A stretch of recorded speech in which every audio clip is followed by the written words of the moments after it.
that you're taking time out to be with us this morning on this Sunday morning edition of Down to Earth. It's the show in which we talk about matters that are down to earth, right? Down to earth as it goes, right? And it is Sunday. So we are going to talk about faith and talk about faith and its impact on our lives. We are going to talk about our faith, whatever you believe in. But in fact, more specifically, we are going to talk about the recent church scandals. Well, are they recent? Church scandals that have taken place and how it has disproportionately marginalized the Christian faith. So we're going to examine that and talk about that and see what the implications are for people of faith, people who still have faith, who still believe, but don't know where to port their belief. They don't know where to carry it because they're like, I'm sort of afraid. It's not very different from political leaders, right? Who perhaps have to find themselves in the same dilemma that I'm not sure I like this guy, but I have to make a choice. But I don't know if I like this girl. But I have something, I have some idea, but I don't know what to do with it. So we're going to talk about that. But it's Sunday and the news of the day. Thankfully, it is Sunday morning and we don't have a mass shooting to report on. Give ourselves a hand clap of praise right there. You know, nothing happened over the weekend. Thank God we had peaceful Saturday. So everybody could go shopping, go to the movies without fear or favor, although most of us are doing that online shopping thing now where you order through an app and they bring it out to your car. It's a novelty. I love it, right? Because we're just so terrified of walking into a big box store and there you have it. People are standing around with guns. I think it was Walmart, Kroger, and a number of other major retailers who came forward recently and asked their customers to desist from bringing their open carry weapons into their stores for the safety of all, which is exactly where we need to be. We must continue to think of the safety of all of us, not just some of us. I mean, you're well within your rights to open carry all you want. You can open carry on your own back lawn, on your own lawn if you want to. But think about the safety of everyone else. What if it's not you, but someone else has some nefarious intention of perhaps grabbing your open carry weapon to execute and carry out something that is not good? You see what I mean? So we need to think about the greater good and the greater good of all, and public safety is ever should be topmost, should be uppermost in our minds. For those of us who have ever had to be at any public kind of event, sometimes I hesitate myself, like seriously, to participate simply because you don't know who will show up and you don't know what people are thinking. You don't know what end of the spectrum they are, how they feel about stuff. So we tend to be mindful of those things, right? So it's Sunday. We're going to continue to be upbeat, right? We're going to continue to believe that goodness will prevail and that people will hold themselves in check despite whatever you're going through. And I just want to say that all of us, you're not alone. All of us from time to time experience instances where nothing seems to be going our way. We all have those moments. We all have moments when we feel like there's nothing that is happening. And I just want to tell you that if you feel like that and that is you, then don't be alarmed. But we sometimes we sometimes uh, hesitate, and we all have those instances where we are affected by life stories. Things happen, right? And because of that stuff happens. So I just wanted to tell you that you're not alone. And if this is you, and if you feel, because sometimes what happens, people feel left out of the game, they feel left out of the conversation, they don't see themselves picturized and pictorialized in the events of the day. They don't see themselves as part of the bigger picture. whatever that bigger picture represents for them in their own framework and their own frame of references. They don't see themselves as part of a contribution. And so what happens is people then feel marginalized. You have to be careful with that, because when people are not engaged, then they become marginalized. And the further marginalized they are, they're more open to becoming part of, they feel fringe, right? They become part of fringe elements. And then some other idea appeals to them that is going to make it sound like, well, this sounds like a good idea and it's not affecting me, and blah, blah, blah, blah, blah, blah. And so people feel like that is a good idea. But I'm here to tell you that wherever you find yourself on the spectrum, whatever you find yourself doing, if you find that you don't feel good, I'm spraying something into my hands to moisturize my hands because I tend to experience dry skin. Whatever you feel yourself, wherever you feel like this is you, I encourage you to come back to center, come back to feeling like you're part of the process, whatever that process is. It could be in your family. You feel marginalized or left out. Maybe you lost your job. Maybe you dropped out of school. Maybe you didn't make it into college. Maybe you just have a job where you feel like you're just a cog on the wheel. Hey, that sounds like most of us, right? You're not part of the decision-making process. Then come back to center and figure out where you need to be. What is it that you need to do to get you engaged in the process? Maybe you want to join a bigger group, a group that is progressive, not a group that is going to encourage you to hurt others, but a group that is going to encourage you to be a part of the process, to make a positive contribution to the events of the day. And that is what is the best option for everyone, right? That is the best option for everyone. And I just wanted to say thank you to everyone. Thank you for joining us and for feeling that. And thank you to those who have influence over others, who perhaps encouraged other folk this weekend, just so we could all sleep, right? Just so we could all have something to sleep on this weekend and not have to deal with anything. I just want to say thank you, thank you, thank you, because you helped me to get some rest this weekend. I got some rest. Well, here in Michigan, a lot of stuff was going on. In fact, we had the Republican Biennial Convention in Mackinac Island, which is in northern Michigan, extremely northern Michigan, close to Wisconsin, right below Canada, kind of thing, right? So the Republican convention was there, and the Democrats had their stuff going on. So the whole political life was active. And it's fall, so there are all kinds of fall festivals. Today, I think, is the last day of summer, or was it yesterday? Today's the 22nd. Today's the 23rd, the 22nd. So it probably is the last day of summer. So fall officially starts tomorrow. Now, personally, I'm not going to pull out my boots yet, because here in Michigan, we wear boots like for 6, 7 months of the year. So I'm not ready for that yet.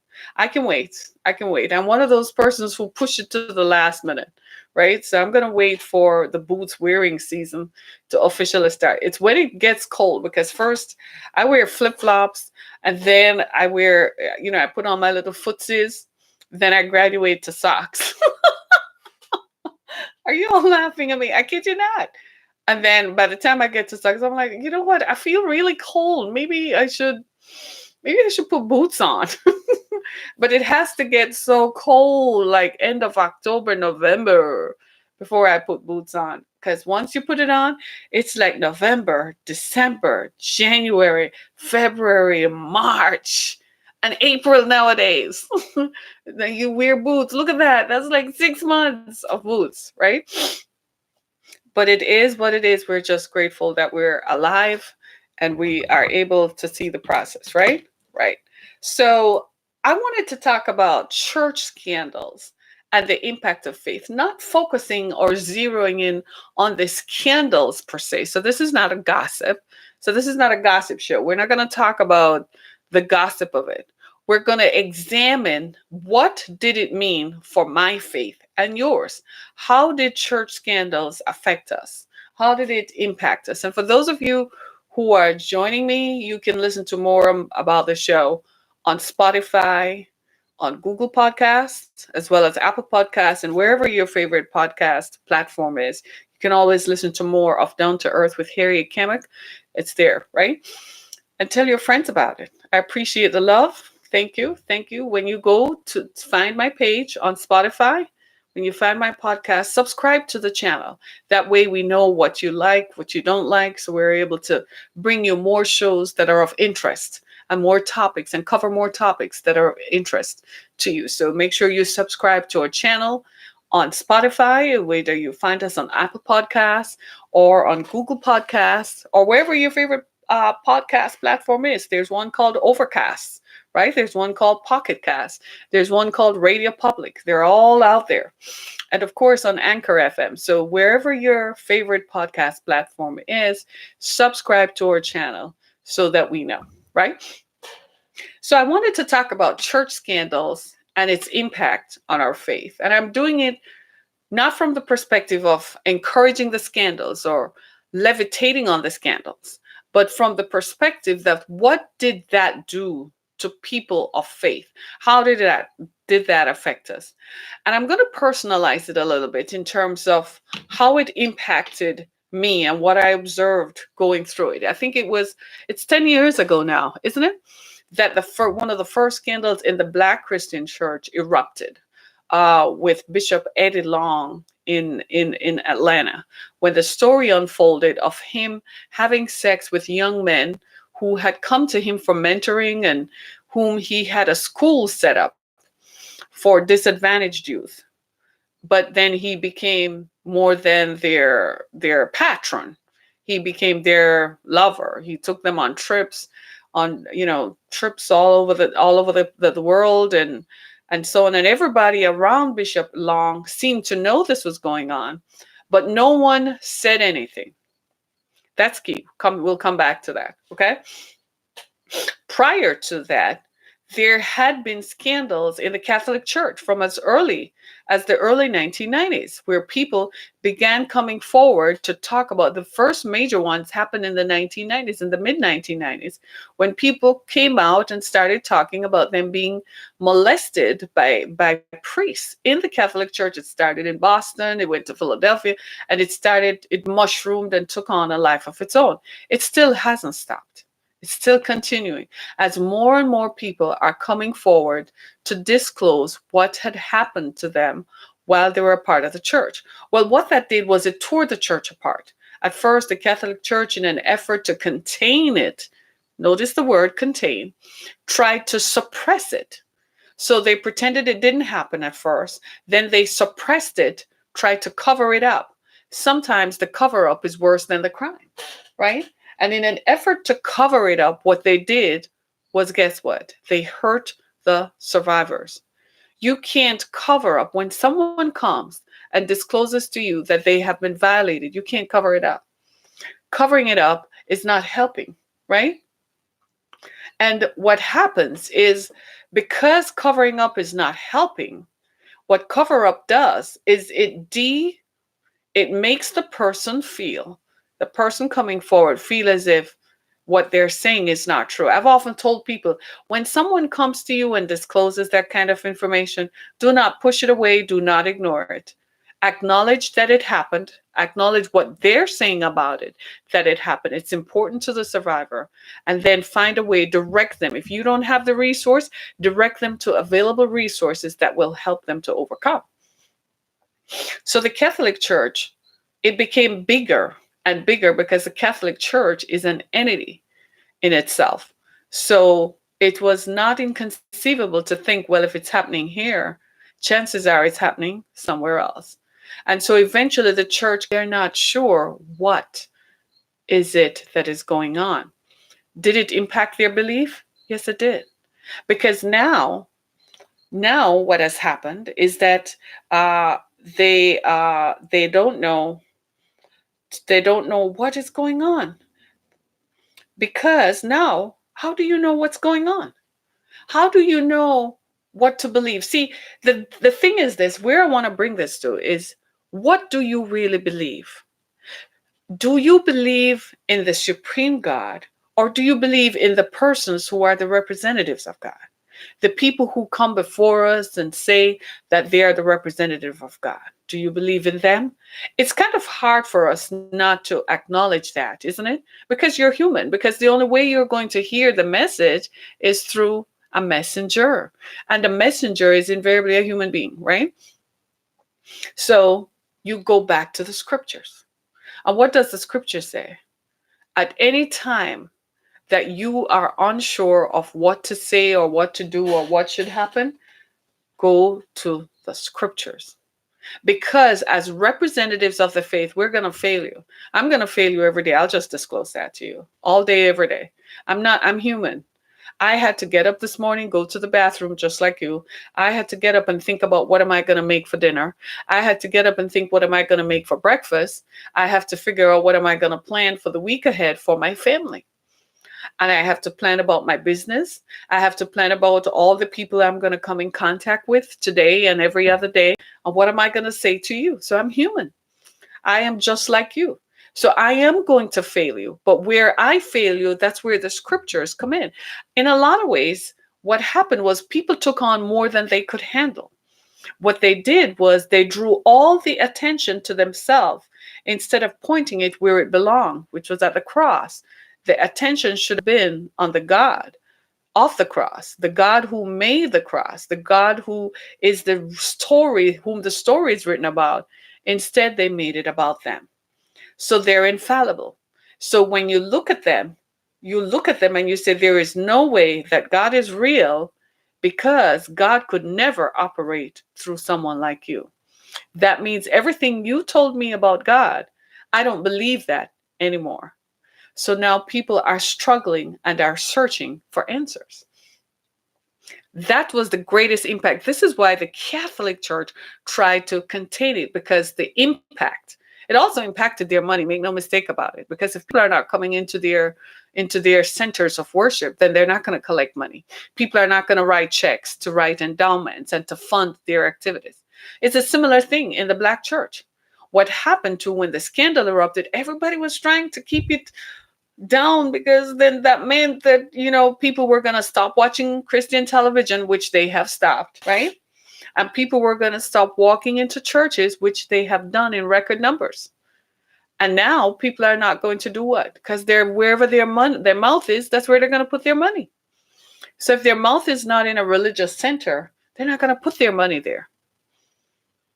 And so the scandals had this irreverent impact and this lasting impact on the church. So now what happens to the people?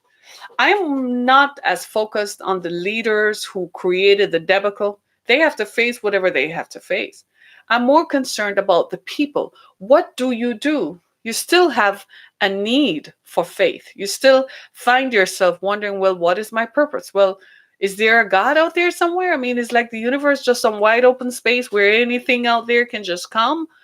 What are all these scriptures that my parents and grandparents talked about, and that is written off 5,000-6,000 years ago? Is that not true? Is that not a part of recorded human history anymore? Should I just disregard that? Some people started looking outward. And so people started gravitating towards other faith that they thought was pure. See, we have this idea that having faith means that you're a pure being. And that is wrong. That is wrong on every level. No one is pure. Nobody is pure. I don't care if you went and took a trek to the Himalayas and came back a Buddhist, or if you came back with the other religion. You came back from Tibet and suddenly you feel like that's your thing. No one is pure. Anything that is told by humans, any human story, wherever the intersection of your divinity and humanity happens, at that intersection, there's always going to be a story. And there is a story in there about the human being connected to that. So there's nothing pure. So the first thing that we have learned from all these is that God still exists, but not as directed and pictorialized and portrayed by individuals who had scandals. There is a part of them that God was a part of them. We sadly have to acknowledge that. Yes, it's true. But they were not perfect. And in their desire to convey their might and their power, They left themselves open to being influenced. They had these desires. A lot of these people were work in progress. If you really listen to some of them, they were really struggling with their sexuality and had been struggling with their sexuality. They thought going to church was going to solve it. But that's not how it works. That's never how it works. How it works is you have to die. You literally have to lay yourself down and say, this is what it is. And I know it sounds almost inconceivable, even, but it is what it is. So what we did was we focused on the person because that's what they did. They were charismatic. They drew us in with their charisma and their charm, and we believed in them. We believed them. But what they didn't come to us and say, friend, I've got a problem. Even if they didn't come to the public, there were other people around them they could have gone to and sought to have their problem and sought to have their issue dealt with, either through therapy or talking to someone, getting counsel. But instead, they continued and continued, right? It's just like you and I. We raise our children, right? And we give our children latitude. We tell them, here is the standard. This is what I want you to be like, to do. This is the acceptable standard. But we hold them accountable to the standard, right? Right. Well, it's the same thing with God. He said, but you still have free will. I don't have a thing over my children's heads every day, beating them into submission. They still have free will. I'm like, this is your choice. You have a choice. This is what you do. If you do this, this is what's going to happen. If you do that, this is what's going to happen. They exercise their free will. So where is God in all of this? He never left. He's still there. Did God foreknew? Yeah, he knew this was going to happen. But in an effort to convey the message of faith, he used anybody. The Bible describes it as using an imperfect man. That word man there also means mankind. So that word man means that there is someone whom God is going to use and work through to bring you to the point of hearing a message that will ignite your faith or help you as you try to figure out what is this that I'm thinking. Because at some point, all of us, we're going to wake up one day and we're going to wonder, is this real? Is this a dream? Is this life a dream? What is death? What is not death? When someone dies, what happens to them? When my dog dies, does he go to heaven? Is there a doggy heaven even? Is there a heaven for cats? Am I going to see my dog again? Am I going to see my parents again? These are questions that we continue to search for answers. And that's what faith does. Faith also helps us when we're going through adversity. Well, what do you believe? How do you deal with this stuff? And unfortunately, what happens is we tend to look at this from the perspective that we all want answers. That's the thing with the human mind. We're always searching for answers. We want a definitive answer that is life-changing, that is going to define us. We want an answer now. No, no, no, no, no. Just like the microwave. You know, you put stuff in the microwave and boom, it's heated up. You ever put something in the microwave to defrost? Oh, well, it only takes 5 minutes. Instead of taking an entire day like our great-grandparents used to have to wait for, right? We want it now. Now is the time. Faith is like a muscle. You have to use it over and over to get the answer that you want. Sometimes it's instantaneous and some other times it's not. So what I'm saying is, if you view faith from the perspective of, well, if God still exists, then he's going to bring someone else who is going to help us, help me to understand these things. You're right. But are you looking or are you searching? Right now, no one is, because nobody believes. Because as soon as we see someone who says they're a preacher, we're like, oh, you're going to be just like that other guy.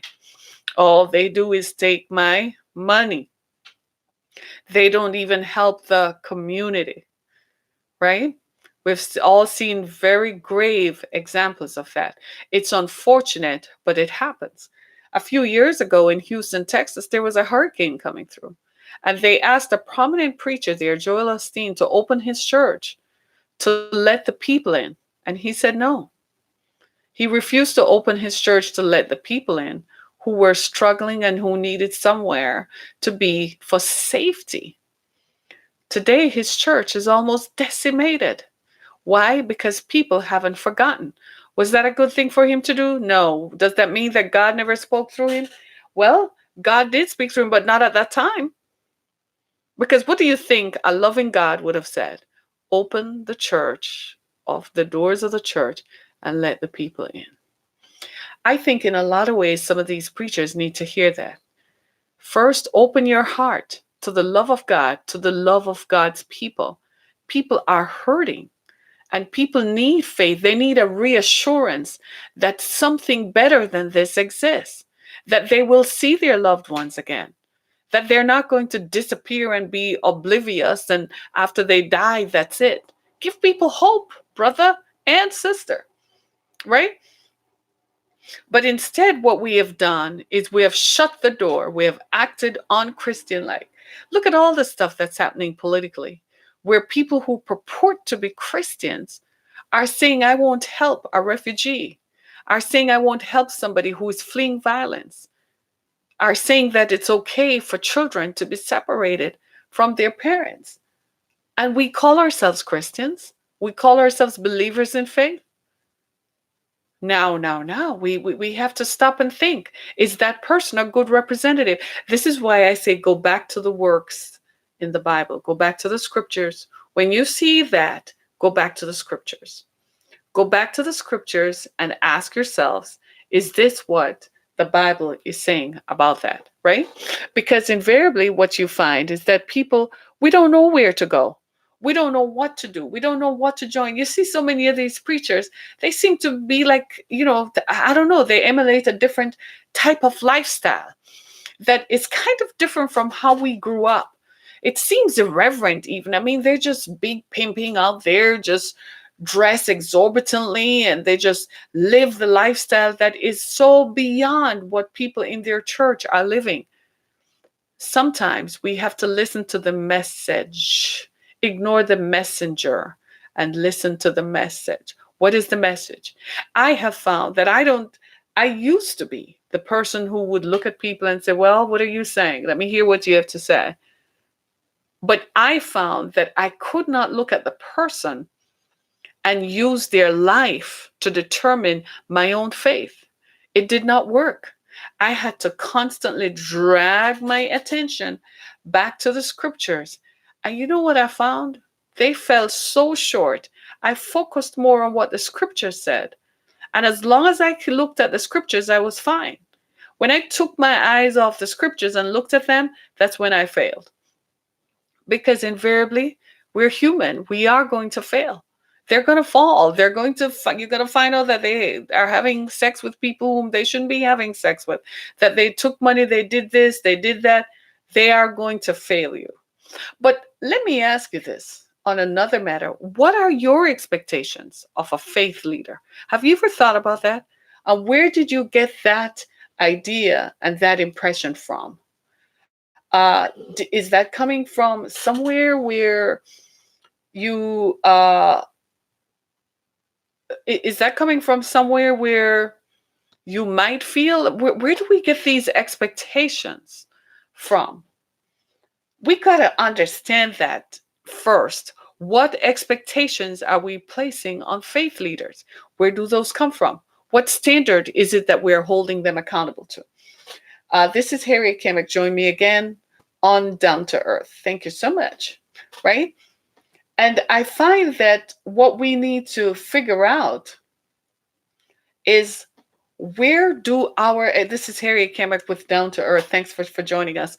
We need to figure out, where are we placing these expectations? Where do these expectations come from? Where do they come from that we place on faith leaders? Who schooled them? Where did we get that from? Are we holding them to a standard that even we ourselves won't keep? Look at us. Look at you. Look at me. I'm as imperfect as anything. Am I opening myself up for examination? Well, what is in me that I think is so vastly different than what is in the man or woman who says they've been called to talk to us about faith? Are we holding them to a standard that is unachievable, that even we ourselves can't? How is it, sincerely, my friends, let us ask ourselves the question. In the Catholic Church, and their belief system that men should live without women and sex. Did we really, really, really, really, really think that that was an idea that could go on? Ask yourself that question. Because I've asked myself that question. How long do you think you can live without sex for? So, did you really think that in the association of people, they were not going to have sexual feelings? And if we tell men that only a group of men should live together, because what the idea was, we told them that that's what the disciples did. Well, you didn't read the entire scriptures. The disciples had wives at home that they went home to. They were not on the road with Jesus for their entire lives. Jesus's ministry was 3 years. So maybe at some point you should have given them a sabbatical to go back instead of, and tell them 3 years. And then after 3 years, you go back and then you come back. So how did we place this unachievable expectation on faith leaders? So in the case of Bishop Long, he's deceased now, right? So in the case of Bishop Long, he was married with children. So we held him to the standard that if you're married and you have children, then you are faithful to your wife. But are we faithful to our spouses? So why did you think your faith leader was going to be faithful? Do you see what I'm saying? Perspective. You have to put things, apples with apples and oranges with oranges. The faith leader, male or female, is no different than you and I. Joel Osteen, as wrong as he was to say that an unchristian-like as it was, guess what? He was a businessman first. He was thinking of the collateral damage, how much it would cost to clean up his facility, and the damage it would cost to have all these folks bring in all their stuff to come into his facility. That's what he was thinking. He was thinking as a businessman. And if you were in the same position, can I ask you this? Would you think in it differently? Now, I don't know Joel Osteen personally. I'm not defending him at all. I still think it was reprehensible what he did. That was unchristian-like in the event of a natural disaster that no one had any control of, and he had resources. As far as I'm concerned, he had all the money in the world. He could go clean the place out after the event happened. But in the moment, he was thinking as a businessman. Is that any far removed from how you were thinking? Let's look at Eddie Long. It is possible that he might have had homosexual tendencies. But in a society that says homosexuality is wrong, he hid it and thought if he did it with young men whom he could control, then it was controlled. He could still maintain a facade of being married because that's what's acceptable. I don't know. I'm just saying. Right? So when you look at that now, well, that affected our faith. And that affects people who looked at that askance, like, is that what you folks do up in the church? And then, of course, you have cult-like situations where people walk in and they can't say anything, they can't talk, and they walk in and they don't come back out. You send your kid down there and they come back a different person. You know, they come back, oh, well, I can't do this, I can't do that because Pastor Jim, Pastor Jack, Pastor said, I can't do this, I can't do that. And you're wondering, like, what on earth, what in glory is going on in there? Those are cults where they seek to control people's minds and they say, well, you have to come live with us because we are separate. You have to come. Isn't that crazy? You have to come and be with us because we're separate. And they use scriptures like, you can't mix with them and you have to be called out to come out from among them. But I have to work and I have to go to college. What do you mean? Teach people how to live in the wider society, because that's what the world we live in today. Maybe 500 years ago, you could actually live on a commune and you could survive. But in our modern world, people have to go to work. And they have to live. And they have to go to college. And they have to join other social groups. So teach the people how to live. Now, I personally am a person of faith, right? I am a Christian.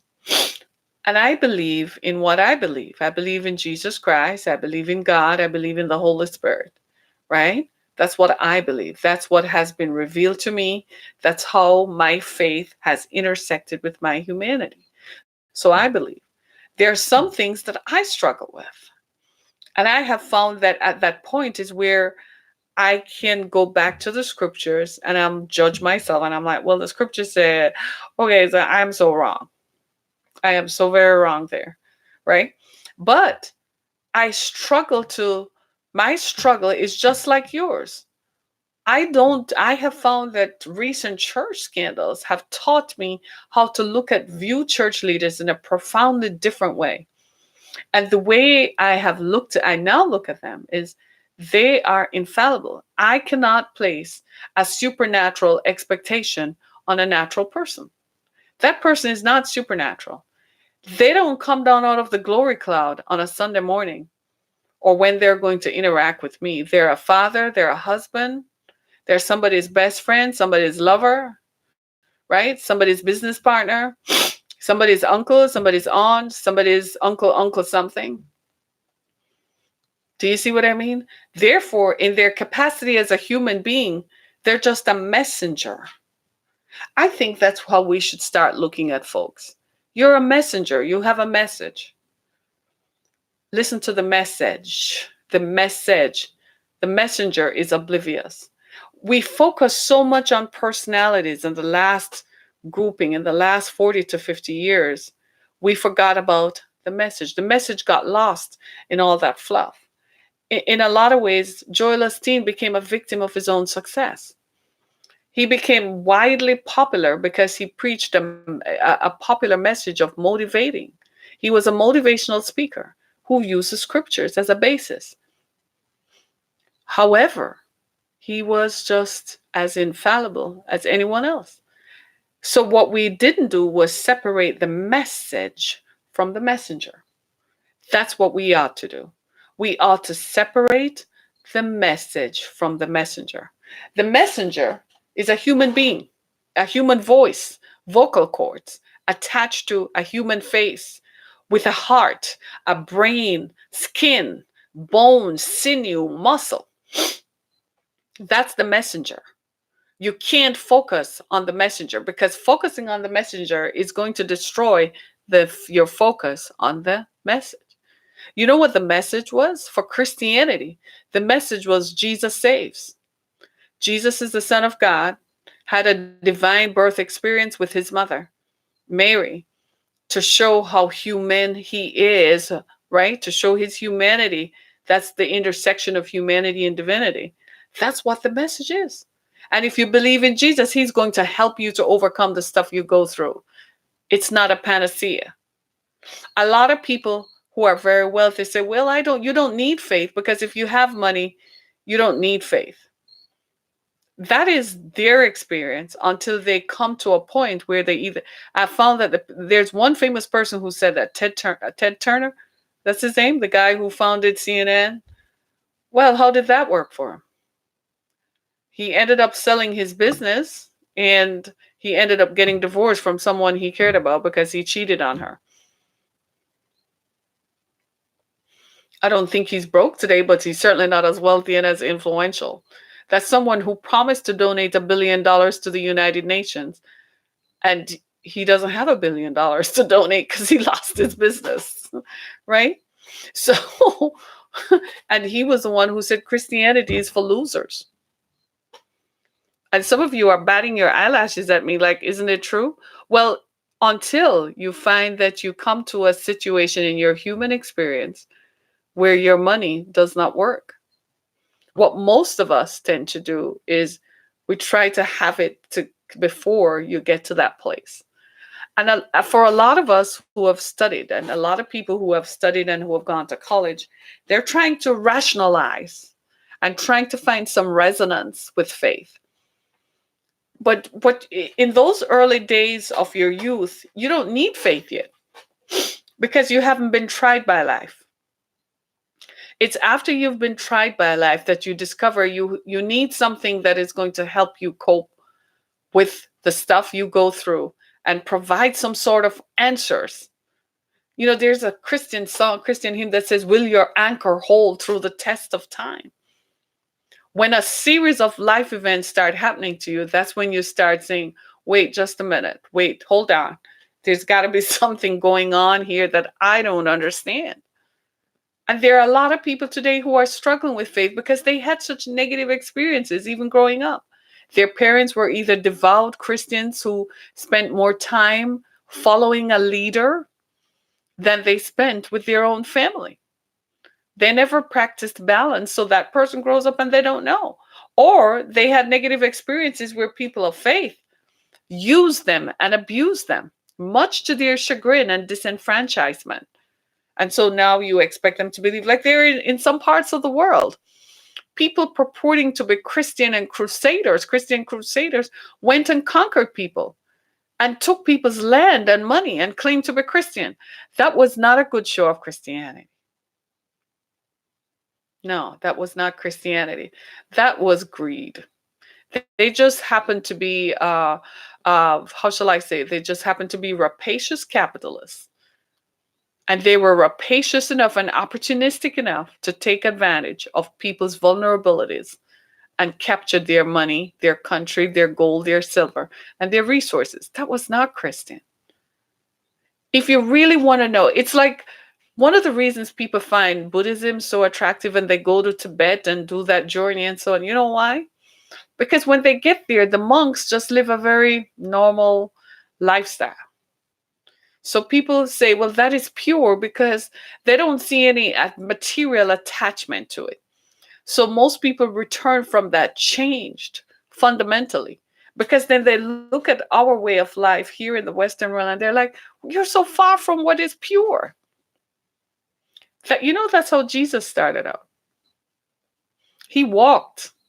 He didn't ride in a carriage. You know that the kings and queens of the day rode in carriages. Jesus didn't. He walked because he was trying to identify with the people. In today's modern world, we don't walk anywhere, we drive. But I've often asked the question, is Jesus going to show up at a church stepping out of a Bentley or a Rolls Royce with the top down? Or is he going to drive up in a Ford Taurus, in a Hyundai, in a Toyota Corolla, in a Honda Accord? What do you think? Was Jesus the kind of leader who lived in a palace with lots of servants, while his people whom he talked to lived in hovels and huts? Think about that. Did Jesus have a big church with big stained glass windows? Or do you think he would have a place where everyone would feel welcome? Do you think Jesus was going to wear $6,000 suits? Or do you think he's going to wear what you and I would wear? Sandals, befitting the region and the temperature and the weather. Do you see what I'm saying? That's why you go back to the scriptures, because the scriptures provide the answer that you need. The scriptures provide, we're examining the impact of faith and church scandals, right? And the scriptures provide the answer that we need. The scriptures paint the picture, the correct picture of what faith ought to look like. That's what the scriptures do. But what we have done is we have looked at the people.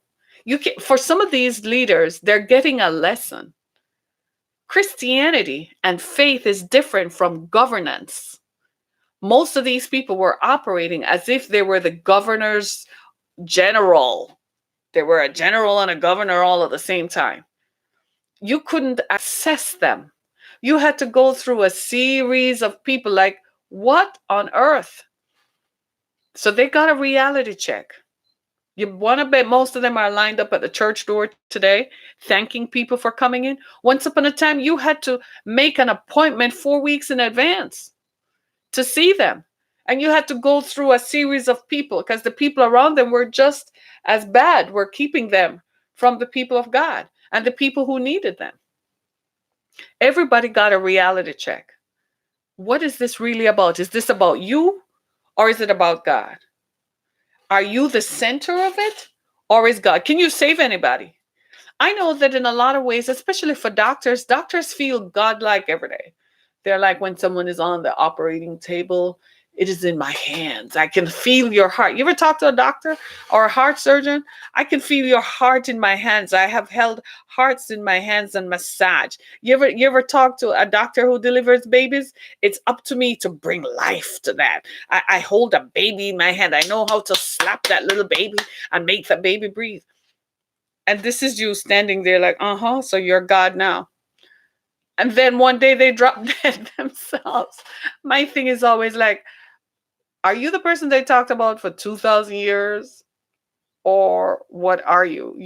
How long have you lived for? How long does a human being live for is my question. If you're human, you're going to drop dead someday.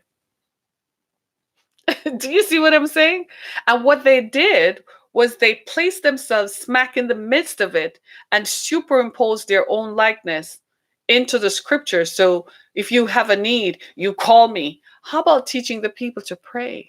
The Catholic Church used to be really good at that.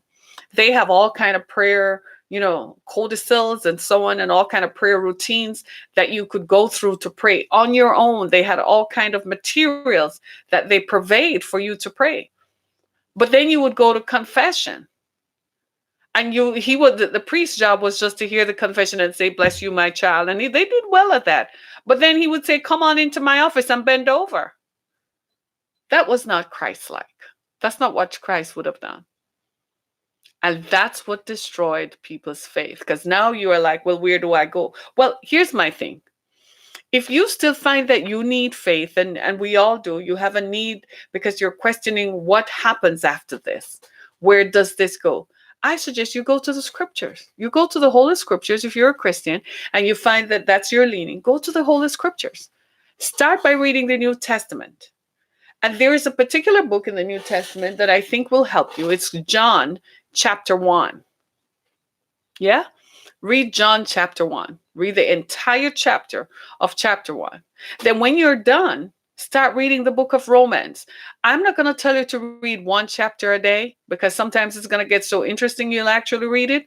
But read it and pace yourself. Read Romans and start. Romans is the Christian workbook. That's a Christian guidebook. That's a Christian roadmap. It tells you how to be, what are the answers. It will guide you. It is going to change you because it will challenge some of the things you have always believed. But at the same time, it's going to assure you and it's going to provide you with some answers. Start right there. And then after that, you'll be ready to go look into a person who is a messenger of the faith. We all are messengers to some extent. We are all messengers. The message comes through us. Right now, I am a messenger saying that it's okay to have faith. It's okay to feel like you believe that there is something beyond the sky. Years ago, I remember telling my youngest daughter that the sky had no limits. And I told her that if you look up, when you look up, what you're going to find is that there's nothing behind there. It's just air. Just keep going and going. There's no ceiling. There's nothing. That sky is just a reflection of the clouds and what is on the land. And she couldn't believe it. She said, you're serious? I said, yeah, there's nothing. We literally, by faith, are living on a planet that spins so fast that it feels like we're not spinning. That's faith, to believe that you're going to wake up in the morning. You have faith. But the question is, where do you go from here? What do you now do with your faith? What do you say to others? How do you feel about yourself? That's your intersection of your humanity and your divinity. That's where your intersection is. And right then and there is an answer. It's in the scriptures. So it's not about me, as imperfect as I am. I'm imperfect. I'm a female. That's not what makes me imperfect. What makes me imperfect is the composite of myself, that I'm human. I'm not divine. But I have an intersection that part of me aspires and searches for the divine nature. And so it keeps me humble. That's where my humility comes from. I can't speak for the others. Some of them are gone. But I think they struggled with that. They probably took on or felt like they had to take on the whole divine nature. You can't carry that stuff because you can't live it. You're human. You got to go to the bathroom. You're going to be hungry. You're going to have sexual desire. You're going to have desire to eat stuff you shouldn't eat. You're going to have desire to drink stuff. People struggle with drugs. There's one preacher who, having been gone through a process of excoriating himself from drugs, he said up until recently he still needed it to keep him going. It was still a part of his experience. But it kept pushing him and pushing him to be better and better. That's truth and reality. Many of them struggle in their marriages because they have such a strict travel schedule, and they're like, I'm evangelizing, and I'm like, well, priorities maybe. What about the family? I had to get ready to do this broadcast today, but you know what was my first priority? Family. I had to take care of my family's needs first. My children were hungry. They wanted me to fix breakfast. And it seemed like, well, some people say, well, I'm too busy and I can't stop to do that. I have to go do this. That is my first role, right? So I had to do that, right? So what did I do? I got busy doing that. First thing I did, I went and I made breakfast first, because that's my first role. I'm not above the needs of my humanity, right? I have a need to shower. You better shower, right? Before you face anyone. Please do. People, I read a story the other day where Americans don't shower but every 2 days. I was like, no, you're not. No, people, please. Please, I beg you, right? I have a need to wear my hair, wash my hair, style my hair. I'm human. That's my first responsibility. So I'm asking you, right? I'm asking you, when this broadcast is over and as you meditate on these things that we have said, listen to this over and over. It's going to help you and it's going to give you direction. You're going to have answers, and you're going to find that as you listen to this broadcast over and over, you're going to hear the answers that you're searching for. And you're going to find yourself saying, well, how is it that the people who lived a while ago didn't have so many scandals?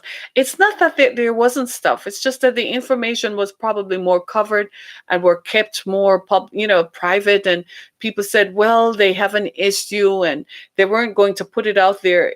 Unfortunately, in the last 20 years, with the pervasion and the pervasiveness of media, nothing is going to be secret. And it perhaps is just the season for stuff to come out. It's not that the people didn't have stuff. They had stuff and they had challenges. It was dealt with differently. Today, people are holding you accountable because they can see and hear you. Is that a bad thing? I don't think so. I think it's a good thing. I think it's good, don't you? I think so, because we need to hold ourselves accountable. We need to operate as if the lens of the camera are always on us and the microphone is always on us. We need to hold ourselves just like the people are expecting church leaders, faith leaders, to be held accountable to a certain standard. You need to live up to that standard. For years, in my own experience, in my own family experience, the minute I crossed this threshold, I said to myself, I cannot tell people to do one thing and I do another. It cost me everything. Trust me. But I felt that I wouldn't be a purveyor of integrity and I wouldn't be true to the faith. If the faith demanded that I hold myself to a certain standard, I tried to do that really well. There were some things I wasn't going to do. I wasn't going to shack up. My family were like, you need a man. You should be with a man. I wasn't going to do that. It has been the most frustrating experience of a lifetime. But I felt that I couldn't come and tell them how to do it if I weren't exemplifying it myself. There were some things that I felt like I had to do. Cost me everything. It was painful. But that was the intersection that I felt that was most necessary. Do you see my point? I think that's what faith leaders ought to do. And for those who are listening, If you're a faith leader, challenge yourself. Are you really? If we were to put a camera on you 24 hours a day, what is it like? What do you have? You have something that you're not dealing with? Go deal with it. Don't let it come out, because it's more damaging. And when it does, it hurts more people. The people who are around you, who believed in you and who were holding you up, they're the people who are damaged and hurt. Do you see what I'm saying? We owe them something. So go deal with your issue before it's made public. Deal with your issue before it deals with you. Come clean. Go deal with it. Get it done. Taken care of. And hold yourself to the standard that you know the people are expecting of you. For us, the lay people, pray for them. Pray for church leaders. Pray for faith leaders, because they're not in. Pray that they will find an answer to their issue and they will go deal with it, so it doesn't become a problem for them and for the rest of us. We don't want any more scandals, not in the Catholic Church, not in the Episcopalian Church. One emerged recently in the Lutheran Church. So many people have been abused and sexually violated and molested. Come on now, clean it up. And church leaders, stop hiding it. When people come forward and disclose that they've been violated by a church leader, for the love of God, deal with it. Deal with it. Hold that person accountable. Excoriate them, push them out. Tell them go get therapy. But you can't lead anybody else. Don't have them still leading people knowing that an accusation has been made. Remove them. Bring some integrity back into the process, because the survivors are looking on saying you value them more. And so people become disenchanted and walk away. And then you have the nerve to stand there and say you're practicing the love of God. No, you are not. God loves the broken even more. He loves the people who are abused even more. Listen to the message, not the messenger. Yeah, go tear me apart on Twitter, Facebook, and everything else. Not going to matter one bit to me. I'm still going to say it. So I end this today by asking you, hopefully this has done something, illuminated some of the stuff that you've been questioning, but go back to the scriptures. And for those of you, I encourage you to start with the book of John, John chapter 1, and then move on to the book of Romans. And go through the scriptures, read it. If you have any questions, you can find me on social media. There are other faith leaders who are not involved in scandals. We're just ordinary people, just people, regular, normal people, just practicing the love of God and just really believing God and just really want people to be blessed. So find them. Thank you so much for listening to me on this Sunday morning. Go enjoy your Sunday. Be with your family. And it's NFL Sunday. So we're all going to watch the game, right? We're going to watch some football in just a few. Hey, go Lions. I live in Detroit, so I got to support hometown. Yeah, I have to support hometown. Go Lions, right? Thanks so much, everybody. For more information about the subjects we talk about, go to harrietkamak.com. Listen to us on other platforms. Make sure you subscribe to our channel and let us know how much we're doing. Thank you so much, everybody. Be blessed. Great to be here. Thanks, everybody. Thanks so much. It's been a pleasure. See you tomorrow. See you tomorrow. See you tomorrow, people. See you tomorrow. Now, why? Oh, well. Thanks so much, everybody. Be blessed. Be blessed. Well, what do you know? It's not letting me get out of this. Thanks so much, everybody.